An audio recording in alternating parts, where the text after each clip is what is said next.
I'm Mark Glasgold of the Glasgold Group for Plastic Surgery. I specialize in aging face surgery, and I'm going to talk to you today about facelifts. The word facelift is a bit misleading because what a facelift does is actually lift only the lower part of the face as well as the upper part of the neck. You can think of a facelift as lifting from here to here. A facelift is meant to define the lower face by eliminating jowls and marionette folds and tightening a sagging neck. Here is an example of one of my patients before and after a facelift. You can see the improvement and more youthful appearance of her jawline, marionette, and neck.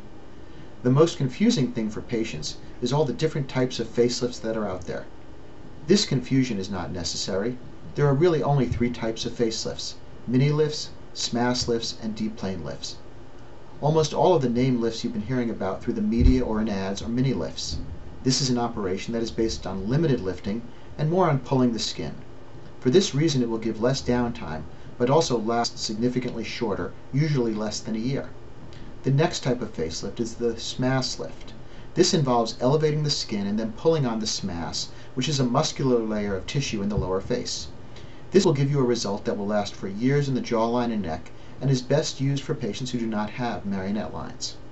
The third technique, the one that I have used almost exclusively for 13 years, is the modified deep plane facelift.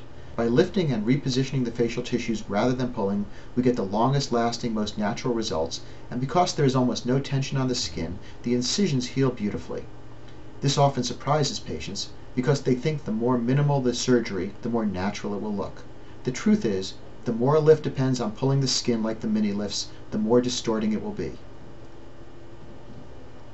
I use tissue glue and do not use drains or any type of dressing, giving a rapid recovery with downtime that is about the same as less effective facelifts.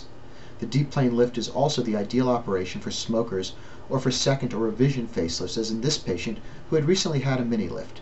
You can see in the before picture that her incisions are still red, but there is no improvement in her jawline or neck.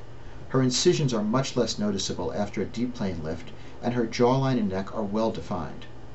One final point, we routinely do this surgery as an outpatient under twilight anesthesia, not general anesthesia. Thank you for watching. If you'd like to learn more, go to our website at www.glasgoldgroup.com or call our office to schedule a consultation.